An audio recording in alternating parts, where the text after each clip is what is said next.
Kinesiology, Biomechanics and Sports. In this chapter, we are going to study about kinesiology and biomechanics, projectile, Newton's laws of motion, aerodynamics principles, friction and sports, axes and planes, types of movements and major muscles involved in running, jumping and throwing. Introduction. Sportsmen have always been interested in enhancing their performance. Physical education teachers and coaches are always interested in improving the performance of their students in competitive games and sports. For this, the teachers and coaches must have adequate knowledge of kinesiology and biomechanics.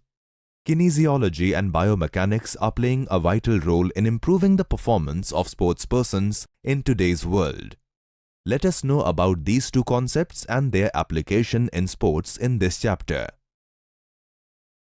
Kinesiology and biomechanics. The study of movement is known as kinesiology. It is comprised of subdisciplines like exercise physiology, biomechanics, athletic training, etc.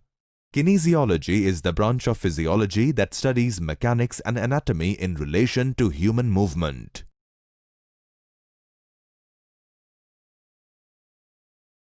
Biomechanics is a subdiscipline of physical education. It is a combination of two words, bio and mechanics. Biomechanics is the study of forces and their effects on living system.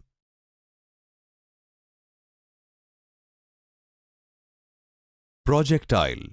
An object thrown into space at any angle under the influence of gravity is called a projectile.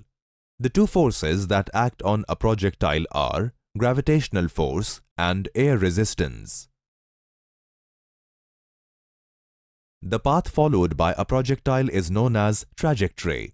Some examples of projectile in sports are putting the shot, throwing a hammer, discus or javelin, long jumper while performing long jump, etc. Now, we'll discuss about the various factors that affect a projectile trajectory. The first is angle of projection. Any object when projected at different angles covers different distances. The object covers maximum distance when it is projected at an angle of 45 degrees.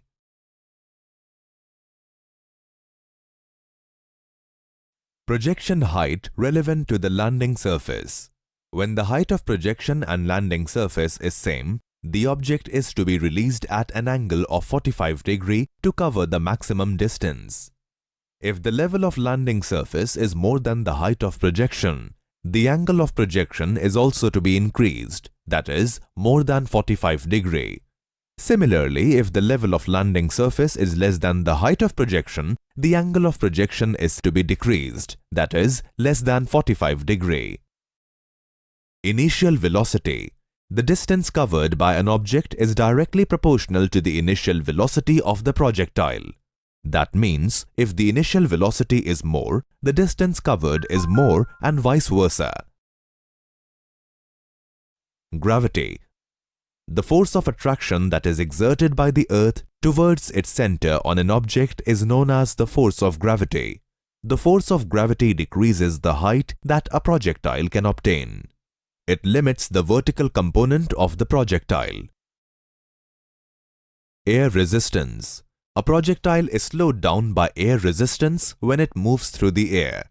Air resistance decreases the horizontal component of the projectile. Although air resistance is very small, but it needs to be taken into consideration if one wants to increase the horizontal component of the projectile. The amount and direction of spin acting on a projectile directly affects the distance covered or traveled by a projectile. The main reason behind this is the air pressure acting on the ball. Test yourself. What is the study of movement known as? The options are A. Biomechanics, B. Projectile, C. Kinesiology, D. Aerodynamics. The study of movement is known as kinesiology. It is comprised of subdisciplines like exercise physiology, biomechanics, athletic training, etc. Kinesiology is the branch of physiology that studies mechanics and anatomy in relation to human movement. About the Newton's laws of motion and their application in sports. There are 3 laws of motion formulated by Sir Isaac Newton. These are 1. Law of inertia, 2. Law of acceleration, and 3. Law of reaction. We'll know about each of these one by one. It is Newton's first law of motion. It states that a body at rest will remain at rest and a body in motion will remain in motion at the same speed and in the same direction unless acted on by an external force. Acceleration. It is Newton's second law of motion. According to this law, a change in the acceleration of an object is directly proportional to the force producing it and inversely proportional to its mass. This means if 2 unequal forces are applied to objects of equal mass, the object that has greater force applied on it will move faster.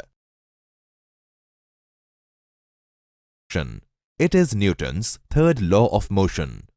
It states that for every action there is always an equal and opposite reaction. Some examples where this law is applied are springing on diving board to gain maximum height, bouncing on trampoline, thrust against water in swimming, etc. Study about aerodynamics principles. Aerodynamics is a combination of 2 Greek words, aereos and dynamics. Aereos means related to air and dynamics means motion. So, aerodynamics means the study of motion. Is the way air moves around things. Anything that moves through air reacts to aerodynamics. In other words, aerodynamics is related to the flow of air around a projectile, which can influence speed and direction of the object. Basic forces of aerodynamics are lift, weight, drag, and thrust. They make an object move up and down, faster and slower. Let us learn about each of these forces separately. It is the force that pushes the object to move upward. Lift plays an important role in any sport involving balls. When a ball is thrown or hit into the air, its lift depends on the force the person applies. Generated by the gravitational pull of the earth is called weight. If same force is applied on objects of different weights, the lighter object will travel more than the heavier object. It is the force that tries to slow down the object. Drag makes difficult for an object to move. Round objects have less drag than flat objects. It is the force that is opposite of drag. Thrust is the push that moves some objects forward. Sports equipments like javelin or discus do not have thrust. They move through the air until the drag causes them to slow down and land on the ground.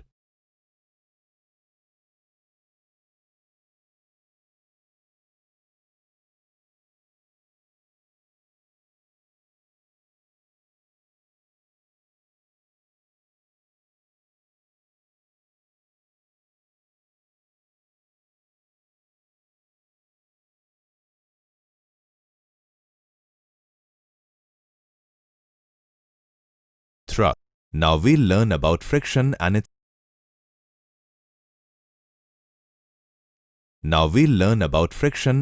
role in sports. When we hit a cricket ball or hockey ball, it moves very fast in the direction of force, but finally comes to rest after some time. Similarly, when a javelin or discus is thrown in the air, it touches the ground after some time. This means that there is some invisible external force that opposes the motion of these bodies. This opposing force is known as friction.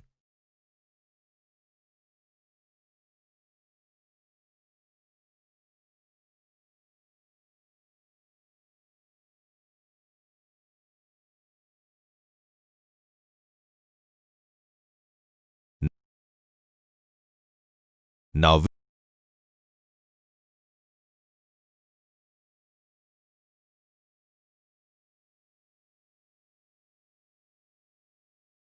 strong atomic or molecular forces of attraction between the two surfaces at the points of actual contact. In types of friction are 1. Static friction and 2. Dynamic friction. Let us know about both of them. Static friction. The opposing force that comes into play when one body tends to move over the surface of another but the actual motion has not yet started is called static friction. Dynamic friction. It is the opposing force that comes into play when one body is actually moving over the surface of another body. It is of two types, 1. Sliding friction and 2. Rolling friction. Advantages and disadvantages of friction in sports. Friction is a necessary evil. Sportspersons can't perform well in the absence of friction. For example, athletes and footballers use spikes and studs respectively on their shoes to have appropriate friction. Sometimes, friction can be disadvantageous as well.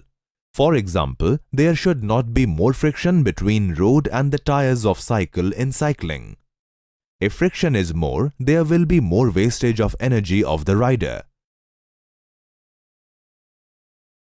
Learn about axes and planes. Plane is an imaginary flat surface passing through the body or any organ. In other words, plane is the surface on which the movement occurs or takes place. The three types of planes are 1. Sagittal or medial plane, 2. Frontal or coronal plane, and 3. Transverse or horizontal plane. We'll know about each of these in the subsequent slides.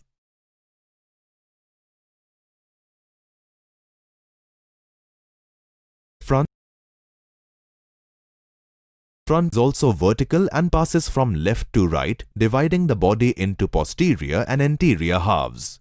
Movements along the frontal plane includes cartwheel and star jumps.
Types of movements. There are various types of movements in joints of human body.